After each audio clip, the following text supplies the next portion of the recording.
Good morning दर्शक बंधु। आज हूँ जुलाई 3 तारिख गुरुवार। आज दिन जाकर टॉप न्यूज गुड़िक आसतु जाना। जदि आपने आम चैनल नुआ तेज वीडियो को लाइक कर चैनल को निश्चित सब्सक्राइब करूँ। तेज चलतु आज खबर उपर नजर पकेइबा। तेबे प्रथम खबर 3.5 कोटी चाकरी देवे सरकार। नियुक्ति क्षेत्र में केंद्र सरकार का बड़ पदक्षेप। 1 लाख कोटी टंकार योजना को केंद्र कैबिनेट में मंजूरी मिली। सृष्टि हेब 3 कोटी 50 लाख चाकरी। देश में बेरोजगारी संख्या बढ़ुथिबारु नियुक्ति सृष्टि उपर सरकार गुरुत्व देइचंती। अगस्त 1 रु 2027 जुलाई 17 तारिख मध्य नियुक्ति मिलिबो। आगुक 5 राज्यर विधानसभा निर्वाचन हेबाकु थिबा बेले मास्टर स्ट्रोक खेलिजंती प्रधानमंत्री मोदी। बिहार पर पश्चिमबंग, आसाम, केरल, तमिलनाडुर विधानसभा निर्वाचन पूर्व मोदी एही निष्पत्ति नैचंती। एनै सूचना और प्रसारण मंत्री अश्विनी वैष्णव सूचना दैचंती। शिल्पपति मानक सह आलोचना पर एही घोषणा करा जायछि। एही योजनार दुईटी मुख्य उद्देश्य मध्य रहिछि। प्रथम थर पई चाकरी खोजुवा युवपीढ़ी उपर गुरुत्व दिया जायछि। मासकु 1 लाख टंका पर्यंत दरमा जेपरि मिलिबो से नै रोडमैप प्रस्तुत करा जायछि। द्वितीय उत्पादनकारी संस्थार नियुक्ति उपर गुरुत्व दिया जायछि। अधिक नियुक्ति सृष्टि करिया पई सरकार को तरफ नुआ नियुक्ति को 2 वर्ष पई 3000 टंका पर्यंत बोनस मिलिबो। तेबे परवर्ती खबर आगुक आछि आउ एक लघुचाप। जुलाई 6 तारिख रे बंगोपसागर रे आउ एक घूर्णिबलय सृष्टि हेबाकु जाउछि। एहार प्रभाव रे पश्चिम ओडिशा, उत्तर ओडिशा एवं छत्तीसगढ़ रे वर्षार परिमाण बढ़िबो। संभाव्य लघुचाप जोगु महानदी और ब्राह्मणी बेसिन ने वर्षा हेबो। छत्तीसगढ़ उपरमुंडारे वर्षा हेले महानदी फुलिबार संभावना रहिछि। छत्तीसगढ़ पानी छाड़ले हीराकुद देई तळमुंडारे जलस्तर बढ़िबा सहित बन्या आसीबार आशंका रहिछि। ब्राह्मणी नदी रे मध्य बन्या हेबार आशंका करा जाउछि। एपटे राज्य रे सक्रिय रहिछि लघुचाप। आज पई सुंदरगढ़, केउझर, मयूरभंज रे अति प्रबल वर्षा नै ऑरेंज अलर्ट जारी करछि आंचलिक पाणीपाग केंद्र। समुद्र भितरकु न जिया पई मध्य मत्स्यजीवी मानकु सतर्क सूचना जारी करा जाइछि। राज्य रे एबे बन्या आशंका टळी नथिया बेले भारतीय पाणीपाग विभागर आकलन पुणी थरे राज्यवासी को चिंतारे पकैछि। मौसुमी वायु सळ छुइथिया बेले वर्तमान सुधा 21% अधिक वर्षा होइतिबार सूचना रहिछि। एहासह उत्तर ओडिशा रे लगाण वर्षा मध्य जारी रहिछि। फଳରେ सुवर्णरेखा रे विपद संकेत उपर प्रभावित हेउछि बन्या जल।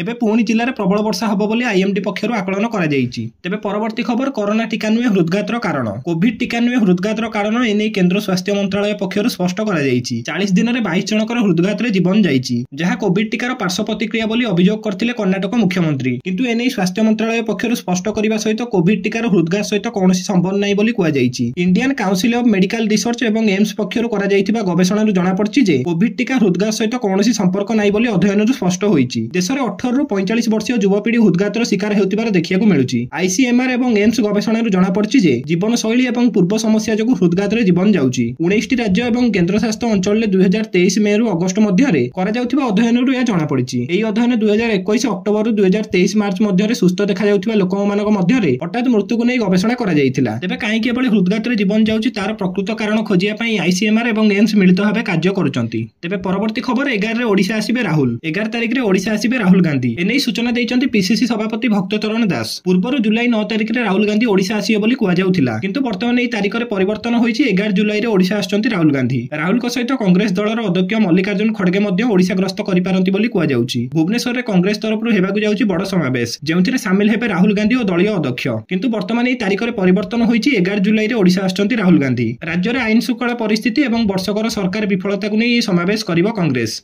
तेबे परवर्ती खबर तेलंगाना रे विस्फोरण 4 ओडियाक मृत्यु। तेलंगाना केमिकल फैक्ट्री रे विस्फोरण 4 ओडियाक मृत्यु घटिछि। घटना रे आहत मानक भितरु मध्य 4 जन ओडिया शामिल अछंती। 4 जन ओडियाक मृतदेह चिन्हट होइथिबार जणा पड़िछि। मृतक 4 जनक घर गंजाम, कटक, बालेश्वर एवं जाजपुर बोली जणा पड़िछि। एजाई विस्फोरण घटना रे 42 रु अधिक लोकंकर मृत्यु घटिछि। पसामिलाराम सिगाची केमिकल फैक्ट्री रे केमिकल विस्फोरण होइथिया बेले घटना समय रे सेटा 90 रु अधिक लोक उपस्थित थिले। तेबे परवर्ती खबर आज ठारू अमरनाथ यात्रा। आज अर्थात जुलाई 3 तारिख रु आरंभ हेबाकु जाउछि पवित्र अमरनाथ यात्रा। एथिपई प्रथम दल आज जम्मू बेस कैंप रे पहुंचीचंती। जम्मू और काश्मीर उपराज्यपाल मनोज सिन्हा पताका देखाई ये यात्रार शुभारंभ करचंती। आरंभ हेबाकु थिबा अमरनाथ यात्रा पई जम्मूर रामबनस्ती, चंदरकोट, लांगर स्थल रे श्रद्धालु माने पहुंचीबार लागिचंती। सेटारे प्रथम दफार पई 5892 जन श्रद्धालु यात्रा आरंभ करिवे। एही यात्रा पई दुईटी बेस कैंप अनंतनाग जिल्लार पहलगाम एवं गंदरबल जिल्लार बलातारा रे स्थापन करा जाईछि। श्रद्धालु माने एही बेस कैंप रे पहुंचिया परे पवित्र अमरनाथ गुंफा अभिमुखे यात्रा करिवे। पहलगाम रो नुनवान बेस कैंप रु 3404 जन श्रद्धालु एवं बलताल बेस कैंप रु 2499 जन श्रद्धालु अमरनाथ यात्रा करिवे। तेबे पहलगाम रे गत एप्रिल मास रे होइतिबा आतंकवादी आक्रमण पर एथर अमरनाथ यात्रा पई व्यापक सुरक्षा व्यवस्था करा जाईछि। तेबे परवर्ती खबर कांग्रेस जिला संगठन को नै आरंभरु झुंटिला कांग्रेस रो जिला संगठन। 2 दिन पूर्व पीसीसी सभापति भक्तचरण दास राज्यर समस्त 33 टी सांगठनिक जिला कांग्रेस कमिटी रो नूतन सभापति को नाम घोषणा करथिले। आज याकु रद्द करा जाईथिबा नै पीसीसी पक्षरु प्रेस विज्ञप्ति रे कुआ जाईछि। एआईसीसी रो बिना अनुमति रे जिला सभापति घोषणा होई परिबो नै। तेबे अंतरीण जिला सभापति मानको एबे जिला संयोजक ସଂଯୋଜକ ଭାବେ ନିଯୁକ୍ତି କରିଛି ଦଳ। ତେବେ ଖୁବ୍ ଶୀଘ୍ର ଜିଲ୍ଲା ସଭାପତି ଚୟନ ନେଇ ପ୍ରକ୍ରିୟା ଆରମ୍ଭ ହେବ ବୋଲି ପିସିସି ପକ୍ଷରୁ କୁହାଯାଇଛି।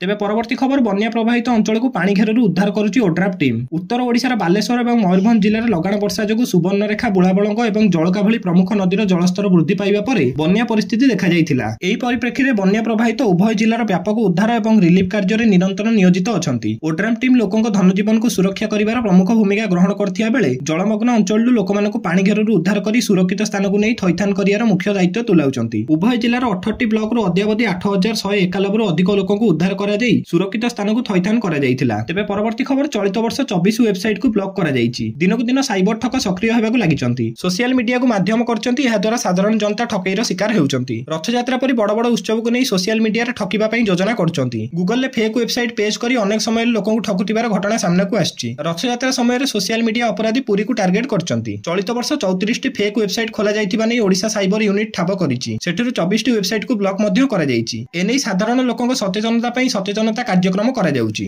ଦର୍ଶକ ବନ୍ଧୁ, ପ୍ରତିଦିନ ଗୁରୁତ୍ୱପୂର୍ଣ୍ଣ ଖବର ଜାଣିବା ପାଇଁ ଆମ ଚ୍ୟାନେଲକୁ ନିଶ୍ଚିତ ସବସ୍କ୍ରାଇବ କରନ୍ତୁ। ଜୟ ଜଗନ୍ନାଥ, ଧନ୍ୟବାଦ।